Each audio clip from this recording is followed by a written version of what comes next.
Imagine this. You're standing at the head of a long table in a room where no one dares to interrupt you. The air is thick with silence, but not the peaceful kind. It's the kind that clings to walls, creeps under the skin, and weighs heavily on the shoulders of everyone seated. Their eyes flicker between awe and anxiety. You speak, and your words land like thunder. No one argues. No one questions. They nod, they agree, they execute. But when you leave the room, they exhale. They loosen their collars, speak again, laugh nervously, relieved that your presence has vanished. You were respected, but were you loved? Now shift the scene. You're in a different room, smaller, warmer, filled with laughter and soft light. Here, people speak freely, even interrupt you mid-sentence, not out of disrespect, but out of comfort. They lean into your words, not because they fear them, but because they feel safe in them. When you stumble, they reach out. When you're silent, they wait. Not in dread, but in trust. You're seen. You're embraced. But in this room, you're not invincible. You're not untouchable. People joke with you, disagree, challenge you. You're one of them, not above them.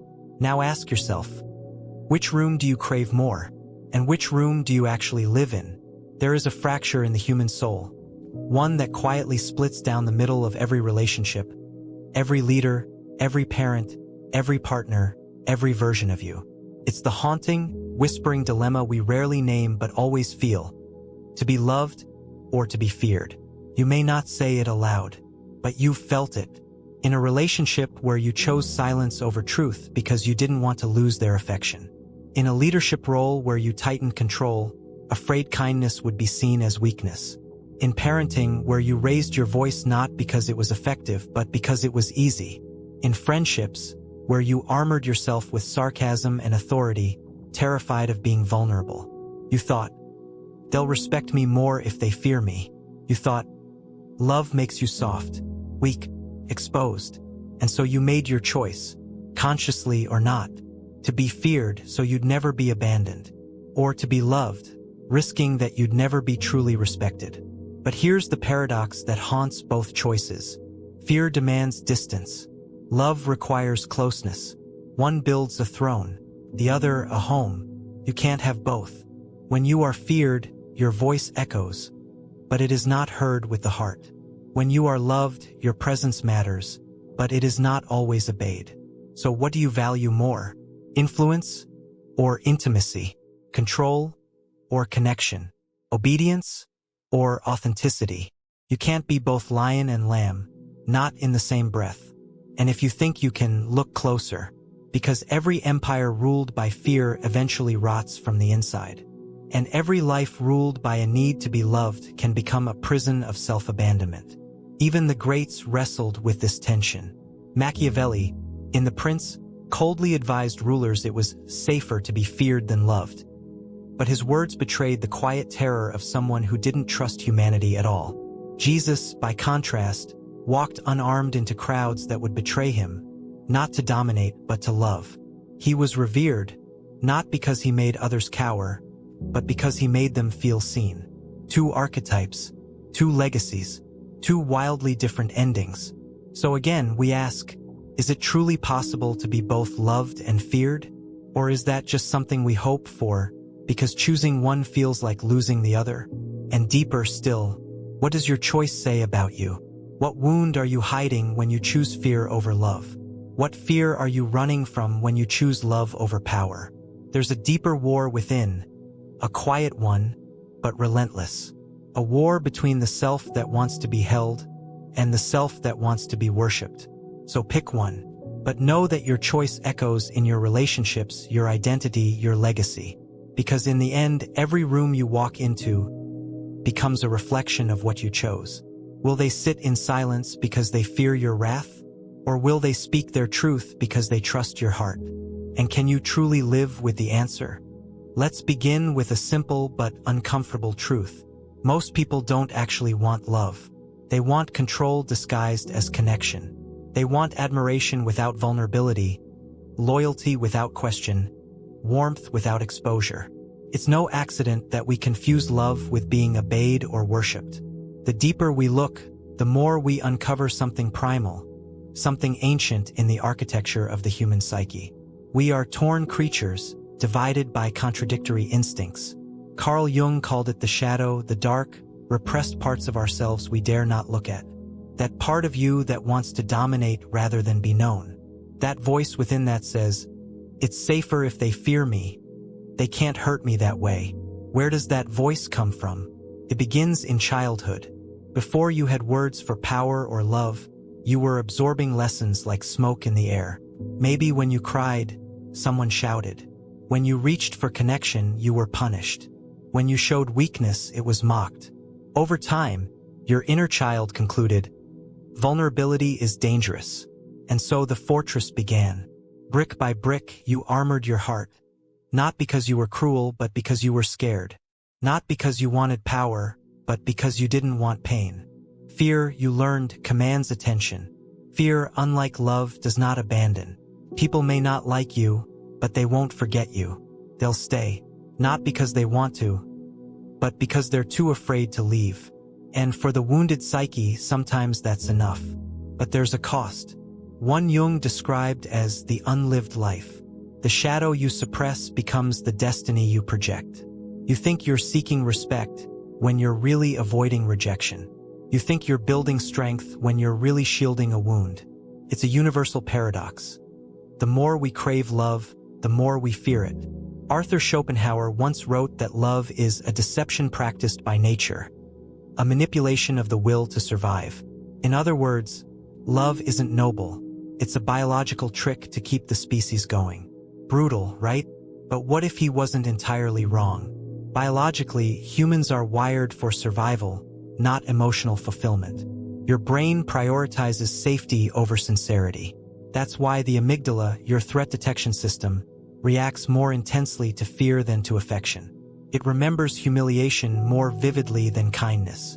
It stores betrayal deeper than belonging. This neurochemical imbalance creates a devastating illusion that fear is stronger than love. And society, hungry for hierarchy, addicted to dominance, capitalizes on this illusion. From the playground to the boardroom, we're taught that respect means silence, that strength means intimidation, that leadership means being the loudest, the coldest, the most untouchable. Look at the movies we watch. The brooding antihero who commands with a stare, the villain whose name is spoken in whispers. These archetypes haunt our unconscious minds. Even religion, in some hands, becomes twisted. The god of love is turned into a tyrant. Obedience replaces devotion. Fear replaces awe. We project our unresolved traumas onto the divine and call it worship. Jean-Paul Sartre, the existentialist, once said, "Hell is other people." But he wasn't talking about people being evil. He meant that we are constantly seen, judged, reduced by others' gaze.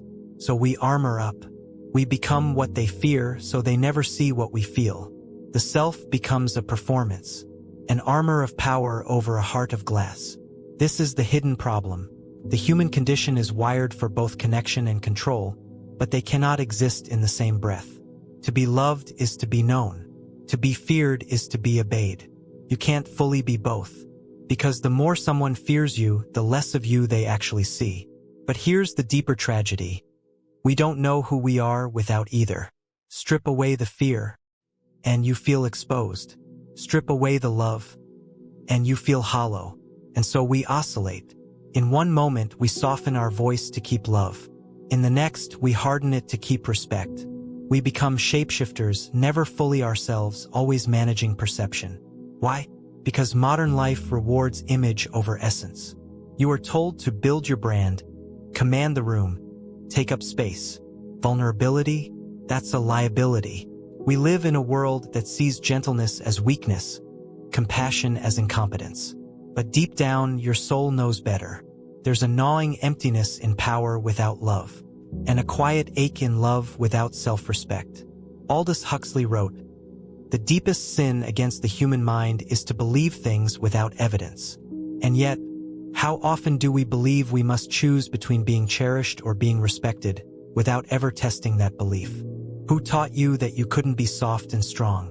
Who told you that power means never crying? Who sold you the lie that fear lasts longer than love?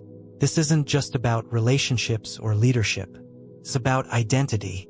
It's about what kind of human you allow yourself to become. Because the way you choose to show up in this world, whether cloaked in dominance or draped in openness, shapes everything. Your partnerships, your parenting, your legacy. You've inherited a lie that power is preserved through fear and love is preserved through sacrifice. But both paths come at a cost, and the price is always you. So ask yourself, are you respected, or are you just obeyed? Are you loved, or are you merely useful? Because deep beneath the surface of fear and affection lies a deeper hunger, one that can't be satisfied by admiration or attention. A hunger for truth, a longing to be whole, a desire to exist without performance. But to reach that place, something must break. Not in the world, but within you. And what breaks next determines what you become.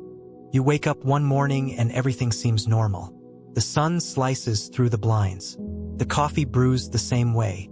Your reflection still mimics your movements in the mirror. But something feels off. Not wrong. Not dramatic. Just hollow. As though a layer of meaning has been scraped off reality. You move through the day, but you're not really there. That's the first sign, that quiet numbness we explain away with busyness or fatigue. But beneath it is a fracture. One that began long ago when you decided, perhaps unconsciously, that being feared was safer than being loved. That respect, even in its coldest form, was worth more than warmth. And now, you're winning the wrong game. You have influence but no intimacy, authority but no affection, admiration but no authenticity. You're praised in rooms you don't feel at home in. You're included by people who don't actually know you. You're followed but not understood. This is the slow erosion of the soul. It doesn't come with fanfare. Creeps in, gradually, elegantly, until one day you realize you've become a monument. Impressive from a distance, empty up close. And what makes it worse? The world claps for it. Modern society is addicted to optics. Power is aesthetic now. Confidence is curated. We filter our lives into highlight reels, reinforcing the illusion that to be seen as strong is the same as being whole. We idolize the untouchable, leaders who never flinch, celebrities who never apologize, gurus who command reverence, never doubt. But what we don't see is the cost behind the curtain. The sleepless nights, the buried panic, the aching need to be held by something real. Fear-based authority is like scaffolding, rigid, tall, impressive. But remove one beam, one scandal, one rejection, one moment of vulnerability, and the entire thing collapses. Why? Because fear is brittle. It holds its shape only as long as it's not tested. The moment you reveal your humanity, the illusion shatters. So you hide it. Your softness becomes your secret. You wear your strength like armor, forgetting that armor doesn't just keep pain out. It keeps love out too.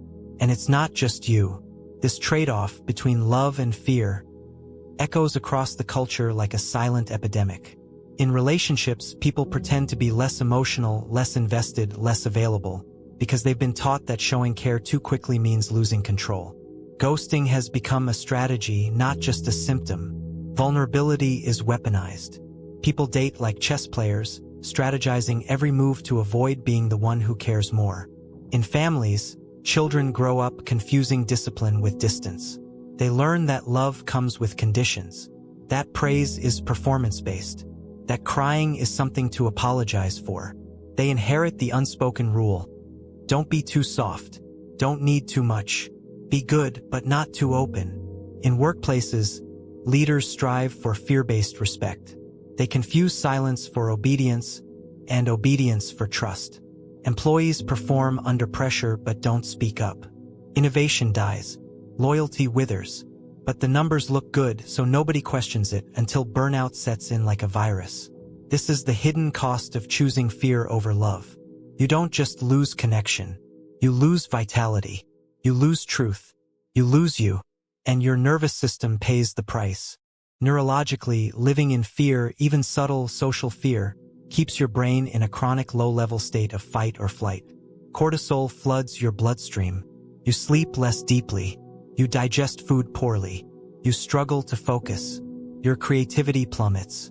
Over time, your body begins to shut down not because of a dramatic trauma, but because of 1,000 quiet betrayals of your inner world. And let's talk about your mind. Cognitive dissonance sets in. You tell yourself you're respected, but you don't feel safe. You tell yourself you're in control, but you're emotionally starved. You're constantly performing, even when no one's watching. You've built your identity around being unshakable, and now the idea of cracking, even for a moment, feels like death. And that's the core illusion, that letting go of fear means losing your power. But in truth, clinging to fear is what's keeping you powerless. Because fear requires maintenance, constant vigilance. It never sleeps. It never forgives. It never lets you rest. And if you look closely, you'll see it all around you. The parent who never says, "I'm sorry," because they fear losing authority. The lover who pulls away right when intimacy begins to feel too real. The manager who micromanages because they don't trust being liked is enough. The friend who jokes about everything but never says how they really feel. These aren't bad people. These are wounded people. People trapped in a system that tells them, choose love and be weak. Choose fear and be respected. But the system is a lie. Love isn't weak. It's terrifying. It demands you to be seen completely. It asks you to drop the act, to let someone walk into your heart and maybe not like what they find. That's not weakness. That's courage. And fear pretends to be power, but it's just armor with no one inside. You are not meant to live like this, divided, cautious, constantly scanning the world for threats disguised as affection. You are not meant to filter your softness through shame.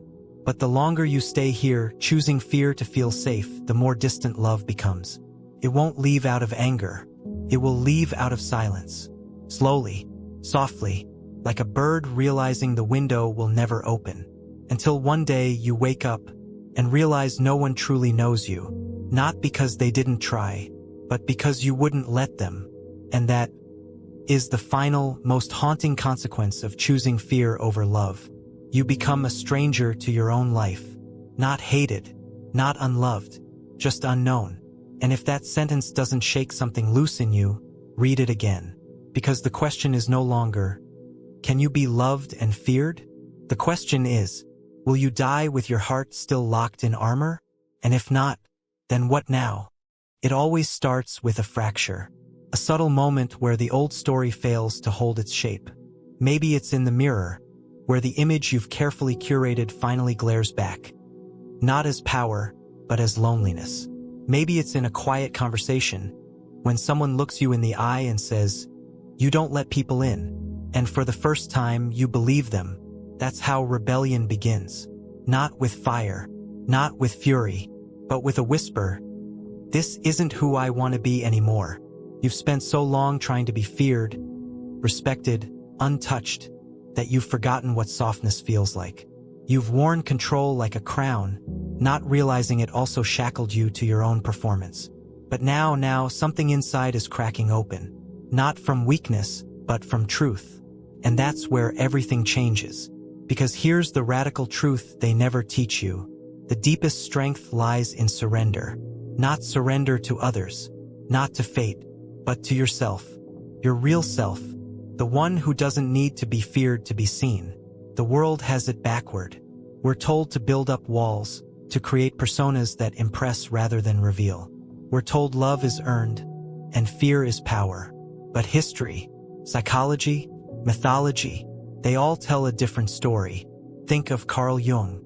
He spoke of the shadow, the parts of ourselves we exile, hide, deny. And guess what lives in the shadow of those who seek to be feared? Tenderness, grief, the ache to be understood. The very things we think make us weak are often our greatest sources of connection. And connection isn't optional. It's not a luxury. It's oxygen. Without it, the soul suffocates. Quietly, professionally, with perfect posture.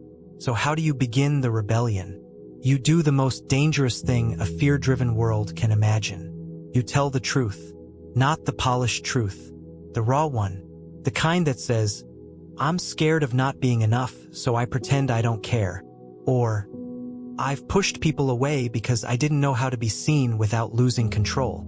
Or even, I don't want to be admired anymore. I want to be loved. And that truth, it doesn't make you smaller. It breaks the spell. You stop living as a performance. You begin living as a person. And what happens next is subtle but seismic. People start leaning in instead of backing away. Not because you've manipulated them, not because you're invincible, but because your honesty gives them permission to drop their own masks. In a world obsessed with perfection, authenticity becomes magnetic. You reclaim what fear stole. Like real confidence, the kind that doesn't need to dominate a room because it already knows who it is.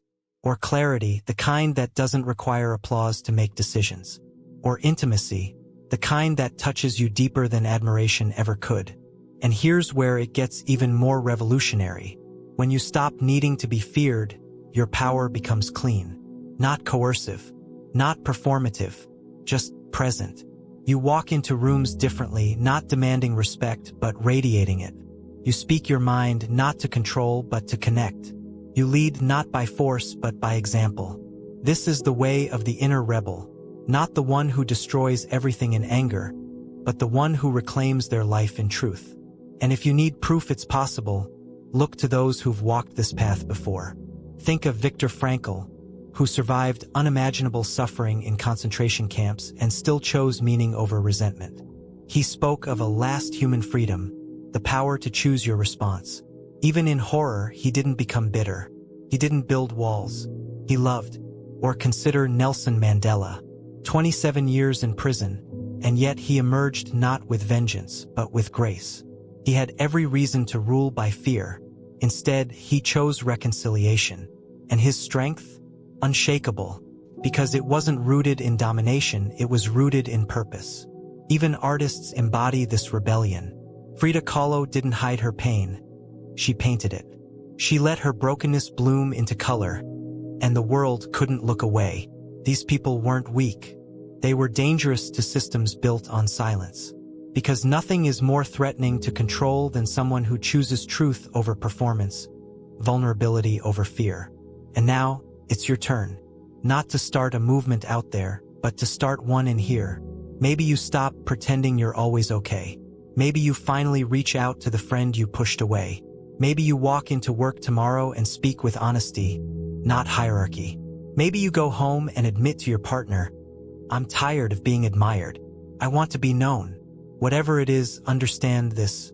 You will feel afraid, but that's how you know you're breaking the spell. Love requires exposure. And yes, people may misunderstand you. Some will walk away, they were never meant to stay. But those who remain will see you, will hold you, will finally meet the person you've spent your whole life hiding behind the armor. And you'll remember what it feels like to breathe. Because for the first time in forever, you're not performing. You're not pretending. You're not waiting for applause. You're simply free. Not because you conquered the world, but because you stopped needing to. Imagine this. You are standing in a vast, quiet field at twilight.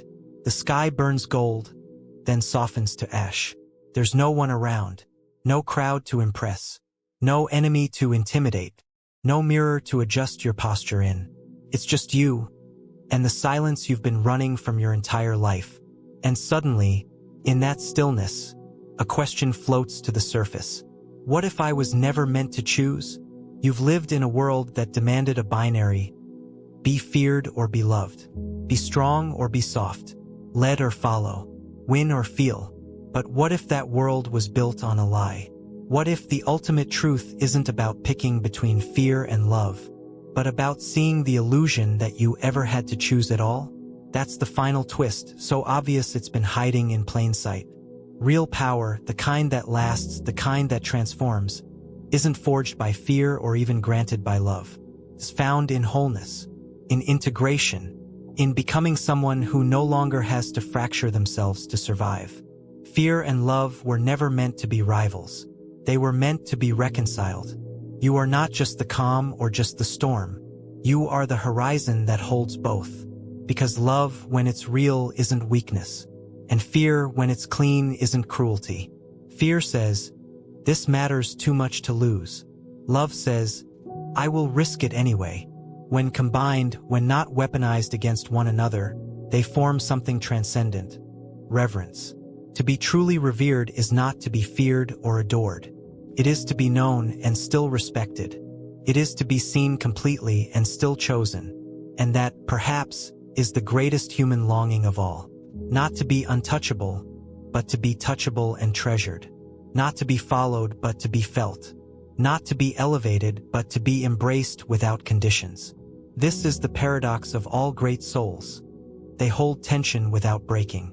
Jesus, Gandhi, Maya Angelou, Marcus Aurelius, Harriet Tubman. These were not beings who shunned love or ruled by fear. They were forged in love that endured terror, and in fear that bowed before truth. They were dangerous because they were whole. They didn't choose one path over the other. They walked through both. And now, here you are at the end of one story and the beginning of another. What will you do with this knowing?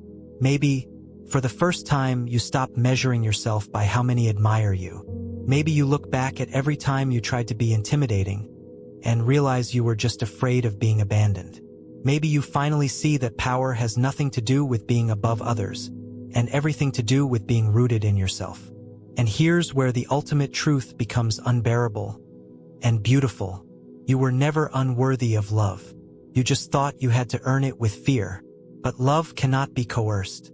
It cannot be bought, threatened, or tricked. It arrives only when there is nothing left to prove. So what now? Now, you stand in that twilight field inside your soul and make the most revolutionary decision a person can make. You let go of the need to impress, of the need to be untouchable, of the fear that if people saw the real you, they would walk away. Because you've realized the only people who matter are the ones who stay, not because they fear you, not because they need you, but because they know you and still choose to walk beside you. This is not the ending. This is the unveiling of your voice, your truth, your wild, unfiltered humanity. You are not a brand. You are not a fortress. You are not a myth. You are a soul. And in a world addicted to surfaces, that is the rarest kind of rebellion. So leave them with this. You can't be loved and feared because one requires your mask and the other requires your face. And you were born to be seen,